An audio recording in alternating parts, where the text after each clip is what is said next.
it's a challenge to realize a building, a lab building, only with wood construction, but really cool that you did that. And Quentin, you back to the table. A question. So certification can be a target to bring such crazy idea to the tables. And looking to certifications, you said the SEC project is both LEED Platinum certified and Living Building Challenge certified. And is Harvard pursuing both certification on projects moving forward, or are you changing your certification pathway? That's a great question. I actually didn't get a chance to speak about the Living Building Challenge much, and I wanted to say, Stefan, that when I saw the project, it reminded me a bit of the presentation I saw on University of Nottingham, the chemistry building. They had a very much wood type of architecture. If you haven't seen that, but yeah. So historically, since going back to 2009 and even earlier, it's about 2009, Harvard created a sustainable building standards, and the idea was to the higher tier of project, the more millions of dollars we spend, the more sustainable the building should be. And in the case of something like the SEC, that was we want to go LEED Platinum, and that's been our main target is LEED certification. With the SEC, we decided to pursue that, and we achieved LEED Platinum, but we also decided to approach the Living Building Challenge, International Future Living Institute. It's a bit of a different type of pathway. It's more challenging in some ways, and the idea is that it's not quite as prescriptive as LEED, but you have to show in a lot of categories that you're going really far. You're really pushing the envelope. But there's also this major component which I like personally, which is the idea that the certification stays with the building throughout its life. So you have to continue operating the building as you intended, and there's a lot of criteria around that. And I think like I said, Harvard is a great place to pilot, try new things. Right now, we're trying Living Building Challenge as well. There's another project that we're working on there, and I think we're really just trying to understand, which pathway is better for us, or do we want both, right? Because they both have their really strong benefits. But with the Living Building Challenge, there's a lot more depth on the materials component, which was a big part of the project. There's a Living Building Challenge has these pedals. There's a materials pedal, equity pedal, beauty pedal, and others. Those were some of the ideas we wanted to try out with the new SEC. But yeah, it'll be interesting to see what we do in the future for sure.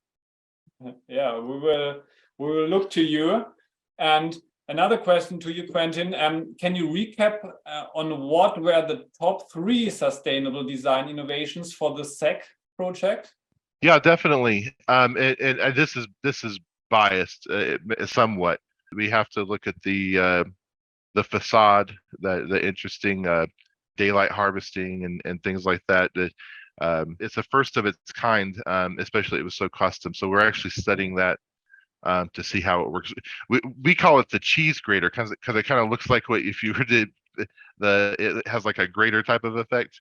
But it like I said, we haven't had any problems with it at all. And like I said, it's been working really well. I think another thing is the materials piece, really that I've talked I think at length about, which is the healthier materials component. And then I like the ventilation design, and it was designed with a new management plan in mind. We have a lot of flexibility to adapt to the research needs at the time, and we're moving the building down to 4, or keeping the building at 4 air changes occupied, 2 air changes unoccupied in the lab spaces, which is pushing the envelope, as far as the standards are that we follow. And while also we want to maintain the healthiest buildings we can. So that's also a learning process too. We're partnering with the scientists, the students, and the building staff, and it takes everybody to make something like that work. So we're really proud of it. Great, Quentin. Thanks a lot for your insights to the SEC project. And the last question goes to Alexander. And Alexander, you talked about reducing air consumption and so on, and you talked about much about flexibility, also for the technical system. And yeah, what is flexible building for you, and what advantages do flexible buildings have for you? A flexible building is a building that allows changings inside, changings of layouts without really spending enormous money inside, and changing of automation, of programming and so on. This is a flexible building that allows us later to adapt for the users what they need.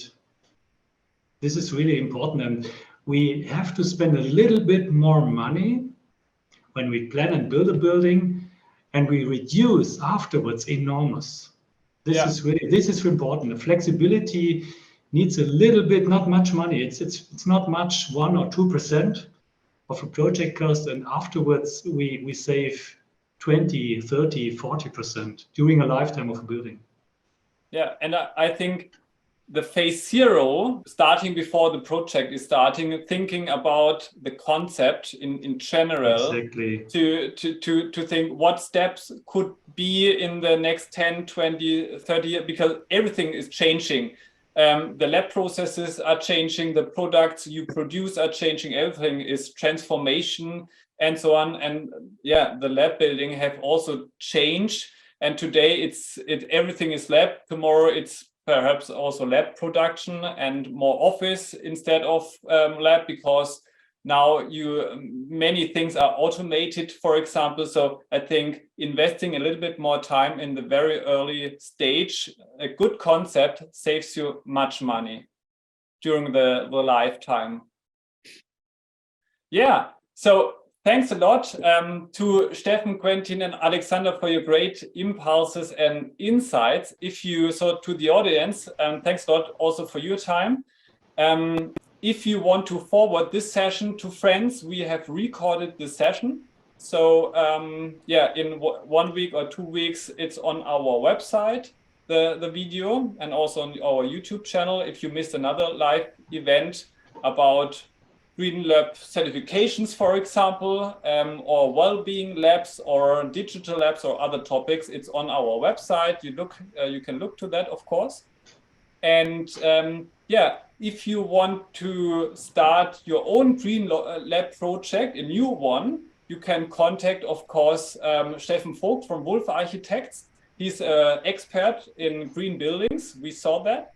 And perhaps if you want to optimize your lab operations in your existing lab, so I have the T-shirt here. We have a green basic program as Wagner. So we come on site, we make an inspection, so a technical inspection, and also a workshop together with the lab users. We look to the process, then we prepare ideas and action, and in a follow-up workshop, we discuss these ideas and prioritize that, and then we directly can bring it to practice.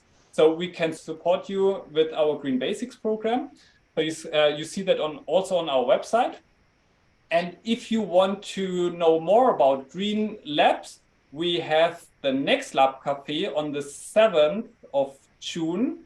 The title is Green Lab Benchmarking, Optimize Your Building Operations.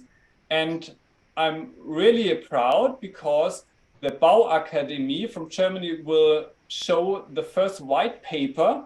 And on this white paper, many big companies, also Boehringer Ingelheim, Covestro, and BASF, and other companies worked on this white paper, and they will show that to public in this session.